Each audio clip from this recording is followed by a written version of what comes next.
नमस्कार मित्रों, कवि एवं लेखकों की जीवनी भाग 30 में आज हम सुप्रसिद्ध लेखक सेठ गोविंद दास जी के जीवन परिचय एवं इनकी रचनाओं के बारे में जानेंगे। सेठ गोविंद दास जी के जीवन परिचय एवं रचना जानने से पूर्व इनके जीवन से संबंधित कुछ महत्वपूर्ण बिंदु हैं, उन बिंदुओं पर हम एक नज़र डालेंगे। इसके बाद हम इनके जीवन परिचय एवं रचनाओं के विषय में चर्चा करेंगे। जन्म की बात करें तो सेठ गोविंद दास जी का जन्म सन 1896 ईस्वी में हुआ।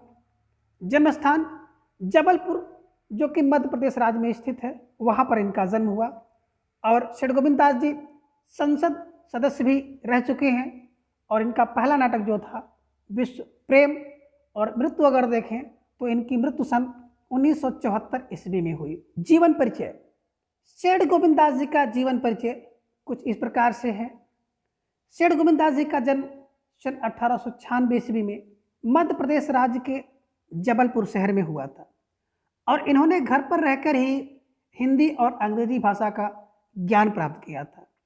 इनके घर के वातावरण की बात करें तो इनके घर का वातावरण आध्यात्मिकता की भावना से परिपूर्ण था और बाल अवस्था से ही सेठ गोविंद दास जी अपने परिवार के बीच में रहते थे और अपने परिवार के बीच में रहते हुए इन्होंने वल्लभ संप्रदाय के धार्मिक उत्सवों, रासलीलाओं और नाटकों का आनंद लेते रहे और नाटक लिखने की प्रेरणा इन्हें यहीं से प्राप्त हुई। साहित्य में रुचि होने के साथ ही साथ इन्होंने देश के स्वाधीनता आंदोलन में भी सक्रिय रूप से भाग लिया और अनेक बार जेल भी गए।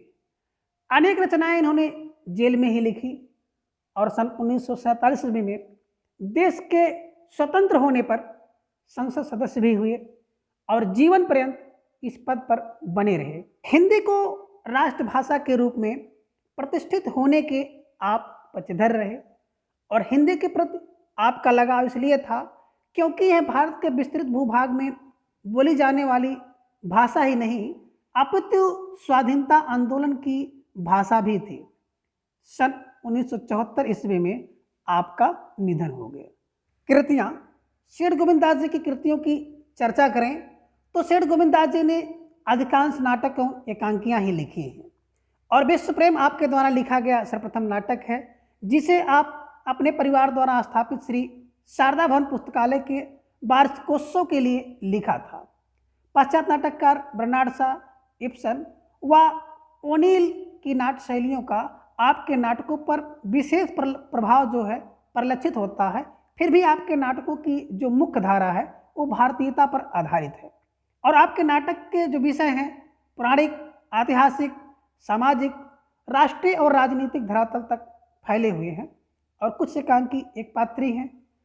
भाषा जो है पात्र अनुकूल, सरल और सहज है और आप गांधीवाद से भी प्रभावित रहे और आपकी मुख्य एकांकियां हैं सप्तरश्मि, एकादशी, पंचभूत, चतुष्पथ और आप बीती जग बीती आदि आपके द्वारा लिखी गई एकांकियां हैं। साहित्यिक अवदान की बात करें तो सेठ जी ने लेखन के अतिरिक्त सांसद के रूप में भी आजीवन हिंदी की उन्नत का मार्ग प्रशस्त किया और आपके एकांकी जो है विचारों को जन्म देने वाले हैं। काल जो संकलन है के प्रति आप अधिक सजग दिखाई देते हैं और अधिकांश एकांकी अनेक दृश्य वाले हैं जिनमें कुछ में उपसंहार और उपक्रम की व्यवस्था है। आपके कुछ एकांकी जो है व्यंग्य विनोद प्रधान हैं तो कुछ पात्रों की अंतर्वृत्तियों का विश्लेषण करते दिखाई पड़ते हैं और आपके एकांकियों के कथानक जीवंत एवं प्रभावपूर्ण हैं। तो आज के इस वीडियो में बस इतना। अगले वीडियो में फिर हम लोग किसी एक नए लेखक के जीवन परिचय रचना के विषय में जानेंगे। धन्यवाद।